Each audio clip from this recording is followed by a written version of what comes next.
زارا میری خالہ زاد تھی۔ ہم دونوں کا تعلق متوسط گھرانے سے تھا۔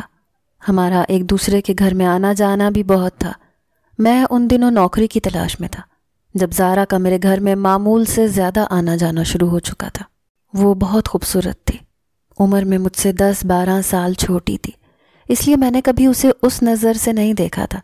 میری چھوٹی بہن کی اس سے بہت دوستی تھی، کزن بھی تھی اور ہمارے گھر بھی پاس پاس تھے۔ ہم بس 2 ہی بہن بھائی تھے، میں اور مریم۔ مریم ان دنوں 12ویں میں پڑھتی تھی اور زارا بھی اسی کالج میں تھی۔ میں شام کو تھکا ہارا گھر پہنچا تھا۔ آج 3 جگہ انٹرویو دے کر آیا تھا، لیکن مجھے امید نہیں تھی کہ نوکری لگے گی۔ جیسے نوجوانوں کا تو سب سے بڑا مسئلہ یہی ہوتا ہے، حالانکہ میرا تعلیمی ریکارڈ بہت اچھا تھا، بس سفارش نہیں تھی، اور پاکستان میں یا تو سفارش سے نوکری ملتی ہے یا پھر نوٹ دکھا کر، میرٹ پر تو کچھ بھی نہیں ملتا۔ میں گھر پہنچا تو مریم اور زارا کچن میں ہی تھیں، باتیں کر رہی تھیں، نہ جانے کیا بنا رہی تھیں۔ میرے والدین حیات نہ تھے، ایک حادثاتی موت کا شکار ہو چکے تھے، اس لیے خالہ کی ہم سے محبت بہت زیادہ تھی۔ اپنے گھر کا چکر لگا جاتی تھی کہ مریم اکیلی نہ ہو، اور زارا تو تقریباً سارا وقت ہمارے ہی گھر میں گزارتی تھی۔ میں نے مریم کو پکارا، میں نے کہا کہ مریم 1 کپ چائے بنا دو، میرے سر میں درد ہے۔ میں گھر آ کر کھانا کھا کر ٹیوشن پڑھانے چلا جاتا تھا تاکہ گھر کے اخراجات پورے کر سکوں۔ رات 12 سے 1 تک میں ہوم ٹیوشنز دیتا تھا، 11ویں 12ویں جماعت کے نوجوان لڑکوں کو پڑھاتا تھا۔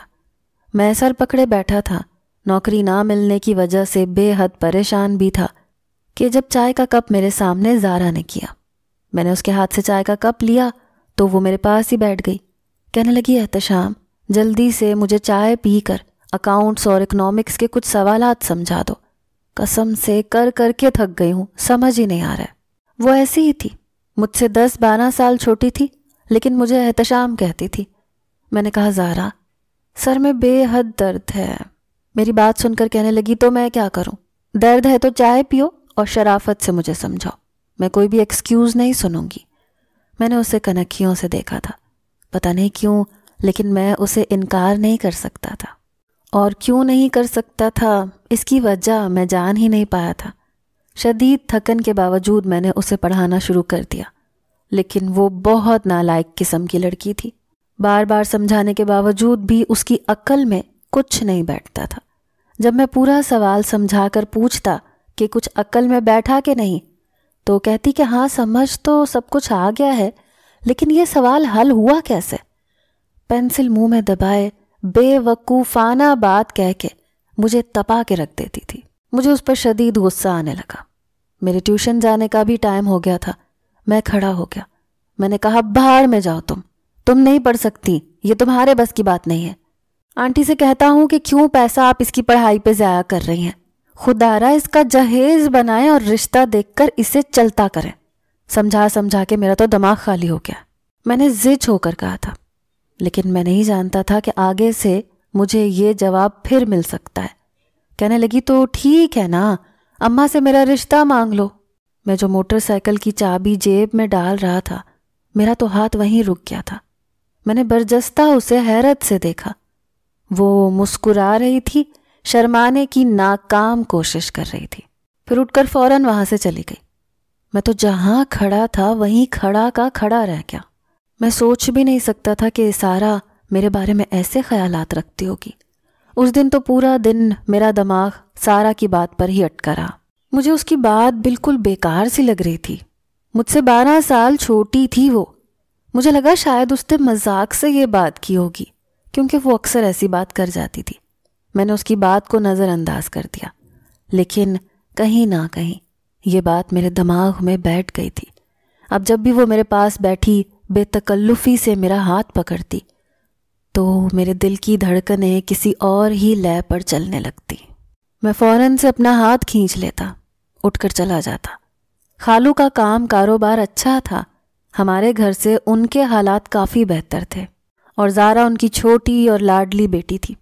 زارا سے بڑی 2 بہنیں تھیں جو شادی شدہ تھیں، ایک بھائی تھا جو میری عمر کا تھا لیکن شادی شدہ تھا۔ میں تو شاید بے روزگاری کی وجہ سے شادی کے بارے میں سوچ بھی نہیں سکا تھا۔ اماں ابا کی حادثاتی موت کے بعد مریم کو میں نے ہی پالا تھا۔ نوکری تو پہلے بھی کرتا تھا، لیکن اس بار میری خواہش تھی کہ مجھے ایک اچھی کمپنی میں نوکری مل جائے، کیونکہ میرے سر پر مریم کی ذمہ داری بھی تھی۔ میں نے تو یہی سوچا تھا کہ اچھی سی کمپنی میں نوکری کرنے کے بعد پہلے مریم کی شادی کروں گا، پھر ہی اپنے بارے میں کچھ سوچوں گا۔ لیکن زارا نے تو مجھے سوچنے کا بھی موقع نہیں دیا تھا۔ پچھلے 2 ماہ سے مسلسل کی گئی تگ و دو کے بعد آخر کار مجھے میرے مطلب کی نوکری مل گئی۔ تنخواہ بھی 70,000 تھی۔ میں بے حد خوش تھا۔ مٹھائی لے کر گھر آیا۔ مریم اور زارا دونوں ہی گھر پر موجود تھیں۔ میں نے مریم کے منہ میں مٹھائی ڈالی اور کہا کہ مجھے نوکری مل گئی ہے۔ خوشی سے وہ میرے ساتھ لگ گئی۔ میری بہن تھی، محبت میں بے اختیاری دکھا جاتی تھی۔ کہنے لگی، بھائی یہ تو بہت اچھی خبر سنائی آپ نے، آج میں آپ کو چائے کے ساتھ شامی کباب بھی تل کر دیتی ہوں۔ یہ کہہ کر وہ چلی گئی، لیکن زارا بڑی چپ چاپ سی کھڑی تھی، مجھے ہی گھور گھور کے دیکھ رہی تھی۔ مجھے سمجھ نہیں آ رہا تھا کہ اسے کیا ہو گیا ہے، یہ مجھے گھور کیوں رہی ہے۔ میں نے مٹھائی کا ڈبہ اس کے قریب کر دیا۔ میں نے کہا، لو تم بھی کھا لو، یہ نہ ہو کہ مٹھائی کے ڈبے کو نظر لگ جائے اور جب میں کھاؤں تو میرے پیٹ میں درد شروع ہو جائے۔ میں نے مذاق میں اس سے کہا تھا۔ کہنے لگی، مجھے اپنے ہاتھ سے کھلاؤ تب میں کھاؤں گی۔ اس کی یہ بات مجھے غیر مناسب سی لگی۔ میں نے ڈبہ وہیں ٹیبل پر رکھ دیا۔ میں نے کہا، کھانی ہے تو کھاؤ، نہیں کھانی تو مت کھاؤ، لیکن مجھ سے بے فضول قسم کی فرمائشیں مت کرو۔ یہ کہہ کر میں نے مریم کو وہیں سے آواز لگائی کہ چائے میرے کمرے میں لے آنا۔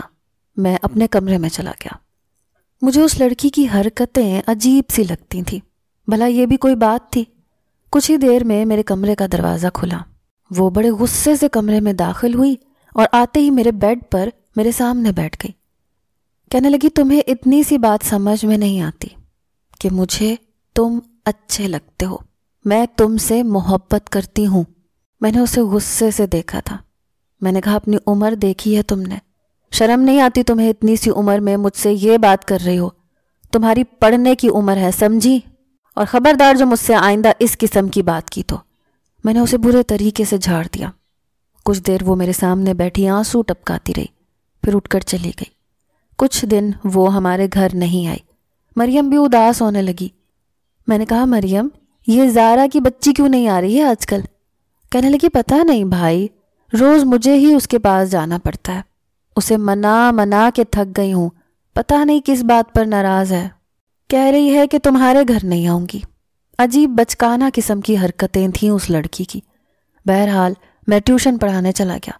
وہیں پر مجھے خالہ کا فون آیا۔ کہنے لگی، گھر آؤ، مجھے تم سے بہت ضروری بات کرنی ہے۔ میں نے کہا، جی خالہ، میں ٹیوشن پڑھا کر آتا ہوں۔ رات 12 بجے تک میں ان کے گھر گیا۔ وہ اپنے بیٹے کے ساتھ ڈرائنگ روم میں بیٹھی میری ہی منتظر تھی۔ مجھے دیکھ کر فوراً سے میرے پاس آئیں، میرے سر پر پیار دیا۔ میں ان کے پاس بیٹھ گیا۔ کہنے لگیں کہ باجی اور بھائی صاحب کے انتقال کے بعد میں نے ہمیشہ تمہیں اپنے بیٹے فواد کی طرح ہی سمجھا ہے، اس لیے تمہیں مشورے کے لیے بلایا ہے۔ میں نے نافہمی سے خالو کی طرف دیکھا۔ میں ان کی محبت پر شک نہیں کر سکتا تھا۔ بے شک والدین کے انتقال کے بعد خالہ نے مجھے بہت پیار محبت دی، ہم دونوں بہن بھائیوں کو دی۔ میں نے کہا کہ کیسا مشورہ خالہ؟ جی کہیے۔ کہنے لگی، زارا کا ایک بہت اچھے گھر سے رشتہ آیا ہے، کھاتا پیتا گھرانہ ہے، لڑکا بھی اچھی نوکری کرتا ہے، تو تمہیں میں مشورے کے لیے بلا رہی تھی۔ پہلی بار میرے دل کو دھچکا سا لگا۔ کیا واقعی اتنی بڑی ہو گئی تھی زارا کہ خالہ اس کی شادی کے بارے میں سوچتی؟ بہرحال یہ ان کا ذاتی مسئلہ تھا۔ میں نے کہا کہ جیسا آپ کو مناسب لگے، میرے لائق کوئی خدمت ہو تو ضرور بتائیے گا۔ یہ سن کر خالہ خالو دونوں ہی خوش ہو کر کہنے لگے، تم ہمارے بڑے بیٹے جیسے ہو، سب کچھ تم نے ہی فواد کے ساتھ مل کر کرنا ہے۔ میں نے کہا، جی ہاں، جیسا آپ کہیں گے ویسا ہی کروں گا۔ میں کچھ دیر ادھر ادھر کی باتیں کر کے گھر واپس آ گیا۔ اپنے کمرے میں لیٹا یہی سوچ رہا تھا کہ اگر زارا کی عمر شادی کی ہو گئی ہے تو مجھے مریم کے بارے میں بھی سنجیدگی سے سوچنا چاہیے۔ پھر سوچا کہ خالہ سے ہی بات کروں گا کہ مریم کے لیے بھی کوئی اچھا سا رشتہ ڈھونڈ دے تاکہ میں مریم کی بھی شادی کر دوں۔ پھر سوچنے لگا کہ ابا کی ایک دکان ہے جو کرائے پر چڑھا رکھی ہے، اسے بیچ دوں تو مریم کا جہیز بھی بن جائے گا اور شادی بھی اچھے طریقے سے ہو جائے گی۔ میں ابھی انہی سوچوں میں گم تھا اور آہستہ آہستہ آنکھوں میں نیند بھی اتر رہی تھی جب میرا دروازہ کھٹکا۔ مریم تو گہری نیند سو چکی ہوتی تھی۔ میں اٹھ کر مین دروازے کے پاس آیا۔ اس وقت تو کوئی ہمارے گھر نہیں آتا تھا کیونکہ رات کے 1:30 بج رہے تھے۔ میں نے پوچھا کون ہے تو مجھے زارا کی آواز آئی، کہنے لگی احتشام دروازہ کھولو۔ اس کی آواز سن کر تو میں بوکھلاس آ گیا، وہ اور اس وقت اور یہاں ہمارے گھر۔ میں نے جلدی سے دروازہ کھولا تو وہ بے تحاشا روئے جا رہی تھی۔ میں تو اندیشوں میں گر چکا تھا کہ کہیں خالہ یا خالو کی طبیعت نہ بگڑ گئی ہو۔ وہ اندر آ گئی، دروازہ بند کر دیا اور میرے ساتھ لگ کر رونے لگی۔ اس کی اس جرت پر تو میں سانس لینا بھول گیا۔ میں نے کہا زارا کیا ہوا ہے؟ خالہ تو ٹھیک ہے نا؟ میں نے خود کو اس سے پیچھے کرنا چاہا لیکن وہ بڑی مضبوطی سے مجھے تھامے روئے جا رہی تھی۔ کہنے لگی بہت برے ہو تم، میرے اماں ابا نے میری شادی کسی اور کے ساتھ طے کر دی اور تمہیں مشورے کے لیے بھی بلایا، اور بجائے اس کے کہ تم میرا ہاتھ مانگتے تم کہنے لگے کہ ہاں زارا کی شادی پر کوئی کام ہو تو بتائیے گا۔ تمہیں سمجھ کیوں نہیں آتی ہے؟ اس کی بے وقوفانہ بات سن کر مجھے اس پر غصہ آنے لگا۔ میں نے اس کے دونوں ہاتھوں سے اسے پکڑا اور خود سے ایک دم جدا کیا۔ میں نے کہا تم رات کے اس پہر مجھ سے یہ بات کرنے آئی ہو؟ تم پاگل تو نہیں ہو گئی ہو؟ کہنے لگی میں مر جاؤں گی تو کیا تب یقین آئے گا تمہیں؟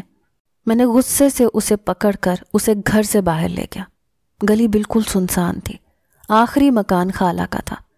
مجھے اس بے وقوف لڑکی کی فکر بھی پڑی تھی کہ اگر کوئی اپنے گھر سے نکلتا میرے گھر میں اسے داخل ہوتا دیکھ لیتا تو کیا سوچتا؟ میری تو عزت کا جنازہ ہی نکل جاتا۔ وہ روئے جا رہی تھی۔ میں خالہ کے گھر کے پاس آیا تو دروازہ کھلا ہوا تھا۔ میں نے اسے گھر کے اندر دھکا دیا۔ میں نے کہا جو حرکت آج کی ہے نا، اگر آئندہ کی تو مجھ سے برا کوئی نہیں ہوگا۔ نہیں کرتا میں تم سے محبت، سمجھی؟ جہاں تمہارا رشتہ طے ہوا ہے وہاں شادی کرو، جہاں تمہارے ماں باپ چاہتے ہیں وہیں پر خوش رہو، میری جان چھوڑو۔ میں نے دونوں ہاتھ جوڑ کر اس سے کہا تھا۔ وہ روتی ہوئی اپنے کمرے میں چلی گئی۔ میں نے خالہ کا دروازہ بند کیا اور اپنے گھر میں آ گیا۔ لیکن اگلے ہی روز میں اپنے آفس میں تھا جب مریم کی کال آئی۔ بے تحاشا روئے جا رہی تھی، کہنے لگی بھائی زارا نے زہر کھا لیا، خالہ خالو اسے ہاسپٹل لے کر گئے ہیں، شامی بھائی جلدی سے گھر آ جائے، مجھے ڈر لگ رہا ہے۔ یہ سننا تھا کہ میرے ہوش و حواس گم ہو گئے۔ میں نے فوراً سے باس سے کہہ کر چھٹی لی کہ میری خالہ کی طبیعت بہت زیادہ خراب ہے۔ سیدھا ہاسپٹل پہنچا۔ میری خالہ روئے جا رہی تھی، فواد بھی پریشان تھا۔ پوچھا کہ آخر زارا کو ہوا کیا تھا؟ کہنے لگی اس رشتے سے انکار کر رہی تھی، ہم نے بہت سمجھایا کہ اچھا رشتہ ہے، خوش رہے گی، لیکن مجھے نہیں پتا تھا کہ یہ بیوقوف لڑکی یہ سب کر بیٹھے گی، ورنہ میں رشتے سے انکار کر دیتی۔ مجھے اپنی بچی کی خوشی سے زیادہ اور کچھ بھی عزیز نہیں ہے، خدا کرے وہ بچ جائے۔ یہ کہہ کر خالہ میرے ساتھ لگ کر رونے لگی۔ میں نے تسلی دی۔ 4 گھنٹے بعد ڈاکٹر نے یہ کہا کہ زارا خطرے سے باہر ہے، لیکن نیند میں، بے ہوشی میں کسی احتشام کا نام لے رہی ہے۔ یہ سن کر سبھی حیران تھے اور میں شرمندہ ہو چکا تھا۔ لیڈی ڈاکٹر کہنے لگی کہ آپ میں سے اگر کوئی احتشام کو جانتا ہے تو آپ اسے بلا دیں۔ ہمیں لگتا ہے کہ آپ کی بیٹی کی خودکشی کی وجہ وہ لڑکا ہی ہے، لیکن اگر وہ کسی اور سے محبت کرتی ہے تو آپ کو بیچ میں دیوار نہیں بننا چاہیے۔ میری خالہ اور خالو مجھے حیرت سے دیکھے جا رہے تھے اور میرا اپنا بھی یہی حال تھا۔ اب میں بنا کچھ کیے مجرم بن چکا تھا۔ میں نے کہا خالہ باخدا میں ایسا کچھ نہیں چاہتا، اس نے 2 بار مجھ سے کہا تو تھا، لیکن میں اسے مریم کی طرح سمجھتا ہوں۔ میں نے اسے ٹال دیا تھا، مجھے لگا شاید یوں ہی کہہ رہی ہے۔ میں خالہ کو وضاحتیں دینے لگا۔ وہ کہنے لگی کہ اگر تم مجھ سے رشتہ مانگتے تو میں کون سا انکار کر دیتی۔ میں نے کہا خالہ وہ مجھ سے 12 سال چھوٹی ہے، بے وقوف لڑکی ہے۔ لیڈی ڈاکٹر کہنے لگی کہ آپ احتشام ہیں تو پلیز آپ اندر آ جائیں۔ میں خفت سے اپنی نظریں نہیں اٹھا پا رہا تھا، اس لیے کمرے میں چلا گیا۔ زارا کی رنگت پیلی پڑ چکی تھی، لیکن اس کی زبان پر میرا ہی نام تھا۔ میں نہیں جانتا تھا کہ محبت میں انسان اس حد تک بھی جا سکتا ہے۔ میں اس کے پاس چلا گیا، اس کے فولڈنگ بیڈ کے پاس رکھی کرسی پر بیٹھ کر اس کا ہاتھ تھام لیا۔ میں نے کہا زارا آنکھیں کھولو۔ میری آواز سن کر اس نے آنکھیں کھولی تھیں۔ مجھے دیکھ کر کہنے لگی بڑی جلدی یاد آ گیا آپ کو، مجھے تو لگا تھا کہ میں مر جاتی تو پھر شاید آپ کو میری محبت پر یقین آتا۔ میں اس بے وقوف لڑکی کو اور کیا کہہ سکتا تھا؟ میں نے کہا تم جانتی ہو میرے مالی حالات اتنے اچھے نہیں ہیں، میں تمہیں وہ سب سہولتیں نہیں دے سکتا جو تمہیں تمہارے والدین کے گھر میں ملی ہیں، مجھ پر میری بہن کی ذمہ داری ہے۔ کہنے لگی محبت دے سکتے ہو؟ میں نے اس بات میں سر ہلا دیا۔ وہ لڑکی میرے لیے اتنا کچھ کر سکتی تھی، اسے محبت تو میں دے سکتا تھا، بلکہ بے تحاشا دے سکتا تھا۔ یوں میرا رشتہ زارا سے طے ہو گیا۔ چند ماہ بعد ہی ہماری شادی بھی ہو گئی۔ شادی کی رات زارا بے تحاشا خوش تھی، جیسے دنیا کی سب سے بڑی خوشی مل گئی ہو۔ جب میں کمرے میں آیا تو اس نے مجھے بولنے کا موقع ہی نہیں دیا، بس اپنی محبت کا اظہار کرتی رہی۔ کہنے لگی کہ تم بہت زیادہ ہینڈسم ہو، تمہیں اندازہ ہی نہیں ہے، میرے کالج کی سب لڑکیاں تو مرتی ہیں، بے شک مریم سے پوچھ لینا۔ جب تم مریم کو لینے آتے تھے تو سب لڑکیاں ٹھنڈی آہیں بھرتی تھیں۔ میں نے تبھی سوچ لیا تھا کہ میں شادی تمہیں سے کروں گی۔ اپنی اس خوبی کا علم مجھے زارا کے منہ سے ہوا تھا۔ میں مسکرانے لگا۔ میں نے کہا تم دنیا کی پہلی بیوی ہوگی جو شادی کی رات اپنے شوہر کے منہ سے اپنی تعریف اور محبت کا اظہار سننے کے بجائے اس کی تعریف میں ربط اللسان ہو۔ اگر تمہاری باتیں ختم ہو گئی ہیں تو میں کچھ کہوں؟ میری بات پر وہ کچھ خفت میں مبتلا ہوئی، خاموشی سے بیٹھ گئی۔ اپنی محبت کا اظہار تو وہ مجھ سے پہلے ہی کر چکی تھی، آج میری باری تھی۔ میں نے اسے اتنی محبت دی تھی جتنی وہ حقدار تھی۔ میری محبت زارا سے بڑھتی جا رہی تھی۔ یہ کہنا سچ ہوگا کہ شادی کے بعد میں اس کا دیوانہ ہو گیا تھا۔ 1 سال بعد مریم کا ایک بہت اچھی جگہ رشتہ ہوا، میں نے اس کی شادی کر دی۔ وہ بھی رخصت ہو کر اپنے گھر جا چکی تھی۔ اب میرے سر پر کسی کی کوئی ذمہ داری نہ تھی، لیکن انہی دنوں میری نوکری چھوٹ گئی۔ آہستہ آہستہ میں تنگی میں آنے لگا۔ اپنے ابا کی دکان بیچ کر میں نے مریم کی شادی کی تھی، اس لیے جو کچھ بھی تھا بس میری نوکری سے ہی تھا۔ ابھی میں نے دوسری نوکری تلاش بھی نہیں کر پایا تھا کہ میرے گھر مہمان کی آمد کی خبر بھی مجھے مل گئی۔ زارا امید سے ہو گئی تھی۔ بے شک یہ ایک خوشی کی خبر تھی، لیکن میں پریشان ہو گیا، اس لیے جلد بازی میں چھوٹی موٹی جو بھی نوکری ملی میں نے کر لی۔ گھر میں اب خرچہ کم آنے لگا تھا۔ زارا کی اصل محبت کا امتحان بھی شروع تھا۔ پھر بھی میں ٹیوشن پڑھا کر کوشش یہی کرتا تھا کہ گھر میں کوئی تنگی نہ ہو، لیکن زارا کی شکایات شروع ہو چکی تھیں۔ جسے میں محبت سے ٹال دیتا تھا، اسے اپنی باہوں میں لے کر پیار سے کہہ دیتا تھا کہ اس مہینے گزارا کر لو، اگلے ماہ کوشش کروں گا کہ تمہاری یہ ضرورت پوری کر دوں۔ 9 ماہ کا عرصہ بھی گزر گیا۔ میرے گھر بیٹے نے جنم لیا تھا۔ زارا اب تھوڑی بدلنے لگی تھی۔ کہتی تھی کہ میں نے بچے کے لیے ایک ملازمہ رکھنی ہے، مجھے بہت مشکل پیش آتی ہے۔ میں نے کہا زارا یہ کیسے ممکن ہے؟ تم جانتی ہو میرے حالات کیسے ہیں۔ کہنے لگی جانتے ہو فیس بک پر میرے کتنے فالوورز ہیں؟ ہزاروں لوگ ہیں جو میری ایک تصویر پر لائک کرتے ہیں۔ میں اس کی بات سمجھ نہیں پایا تھا۔ میں نے کہا تو اس سے کیا فرق پڑتا ہے؟ کہنے لگی اگر تم مجھے اجازت دو تو میں ایک چینل کھول لیتی ہوں، اس پر ویلاگ چلاؤں گی۔ احتشام، لوگ اس سے لاکھوں کروڑوں کما رہے ہیں۔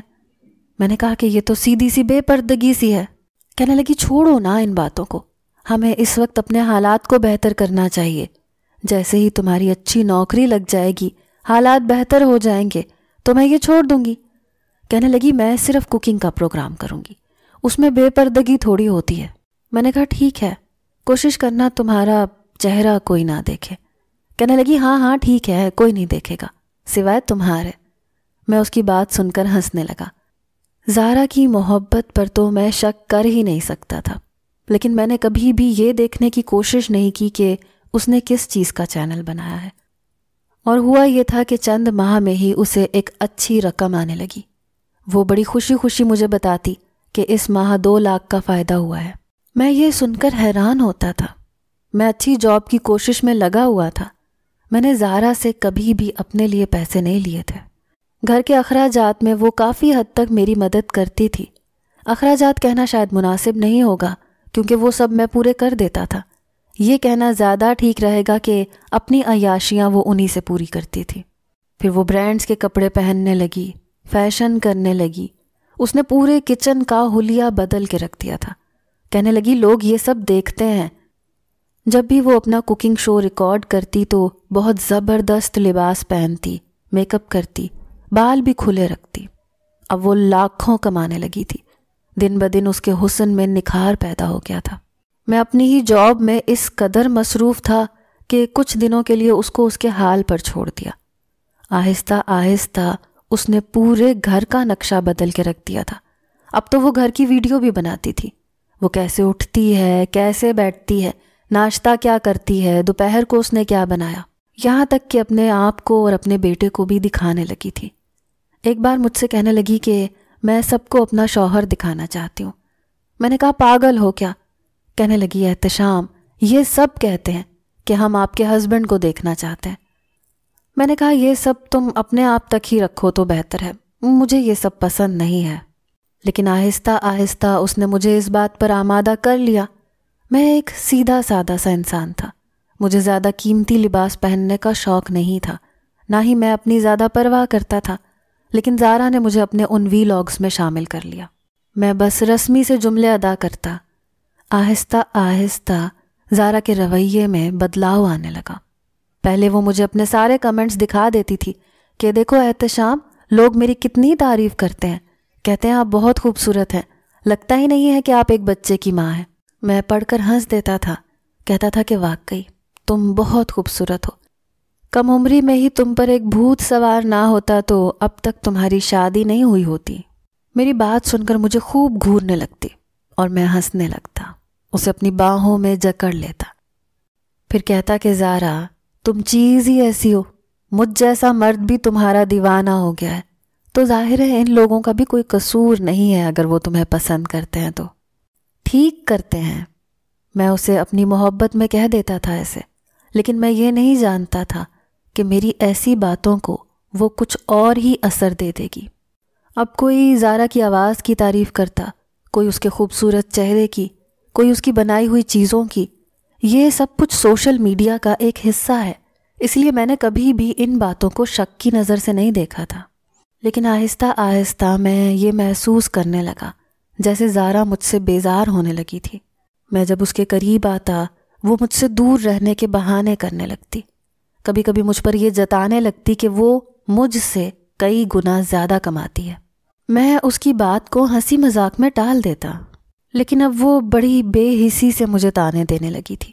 میں نے اپنے بہت سے دوستوں سے کہہ رکھا تھا کہ مجھے ایک اچھی کمپنی میں جاب چاہیے۔ بالآخر مجھے وہ جاب بھی مل گئی، میری تنخواہ 1.5 لاکھ ہو گئی تھی۔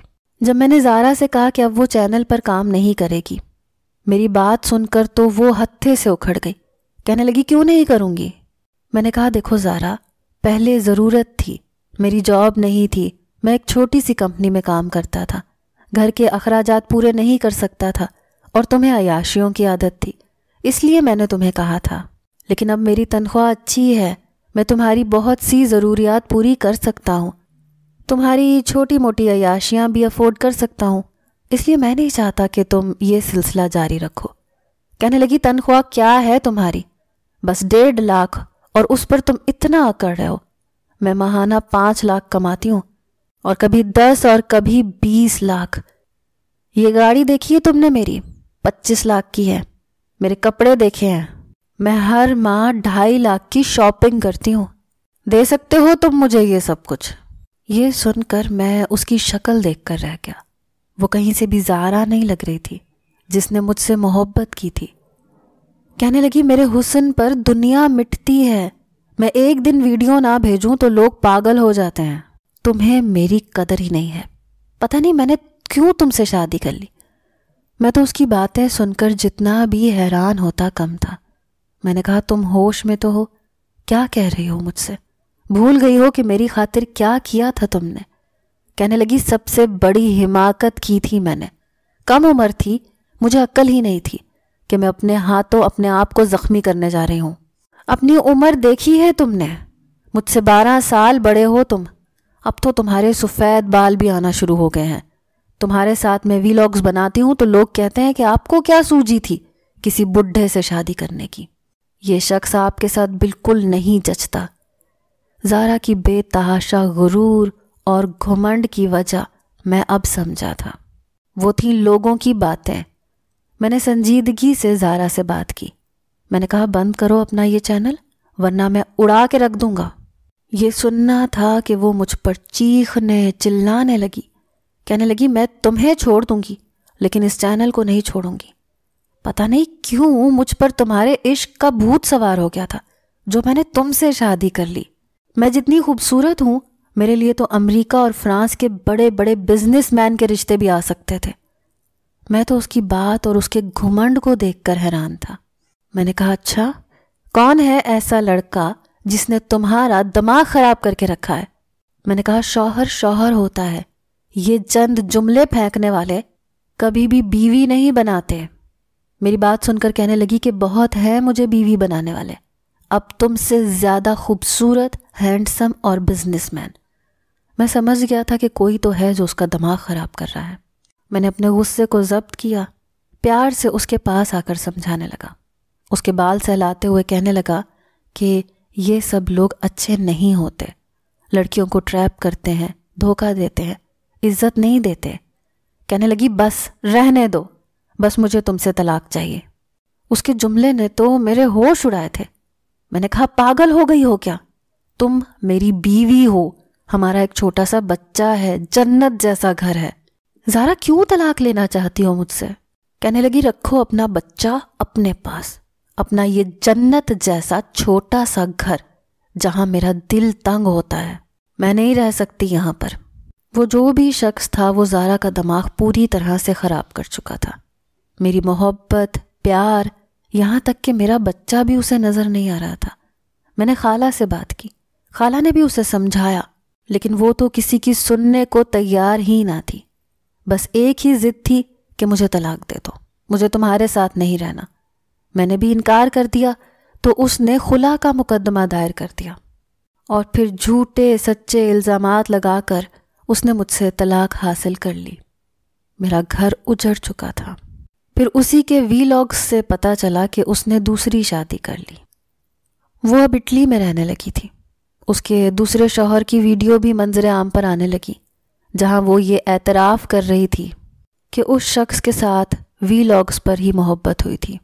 انہی ویلاگز سے اس کو زندگی کا وہ ساتھی ملا تھا جس کی وہ ہمیشہ سے تمنا کرتی تھی۔ اب لوگوں کے کمنٹس میں اس کے لیے صرف تعریفیں نہیں ہوتی تھیں بلکہ تنقیدیں بھی شامل ہونے لگی۔ لوگ کہنے لگے کیسی عورت ہو جو اپنے شوہر اور بچے کو چھوڑ کر دوسرے یار کے پاس چلی گئی، اس سے شادی کر لی۔ عورت ہونے کا مقصد تو تم نے ختم کر دیا۔ عورت تو وہ ہوتی ہے جو اپنے شوہر اور اولاد کی خاطر اپنا سب کچھ چین برباد کر دیتی ہے۔ کچھ لوگ مجھے بھی برا بھلا کہہ رہے تھے کہ اپنی بیوی کو اتنی آزادی دو گے تو وہ بھاگے گی ہی نہ، اس کی لگامیں کس کے رکھنی چاہیے تھیں۔ لیکن میں تو زارا پر بھروسہ کرتا تھا۔ کیا مرد کو عورت پر ہمیشہ شک ہی کرنا چاہیے؟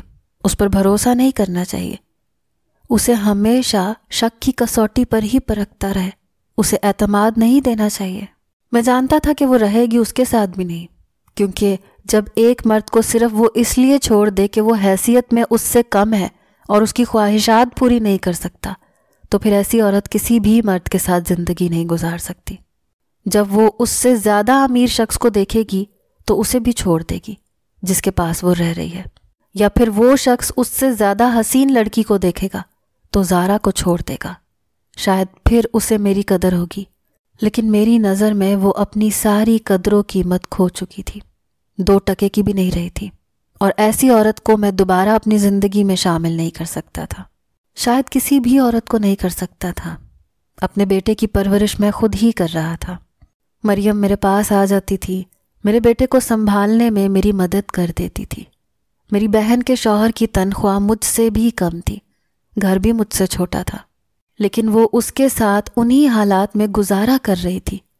میرے خیال میں وہ بہت روتی تھی۔ زارا کی بے باکیوں کو دیکھ کر خاندان والے بہت باتیں سناتے تھے۔ خالہ بیمار رہنے لگی تھی۔ میں اب بھی خالہ کو ویسی ہی عزت دیتا تھا جیسی پہلے، کیونکہ ان کا کوئی قصور نہیں تھا۔ آپ ہی بتائیے، کیا مرد کو ہمیشہ عورت کو شک کی کسوٹی پر ہی پرکھتے رہنا چاہیے، اس پر بھروسہ نہیں کرنا چاہیے؟ کیا بھروسے کا مرد کو یہ صلہ ملتا ہے جو زارا نے مجھے دیا؟ کیا میں نے غلط کیا تھا؟ کمنٹ میں اپنا مشورہ مجھے ضرور دیجیے گا۔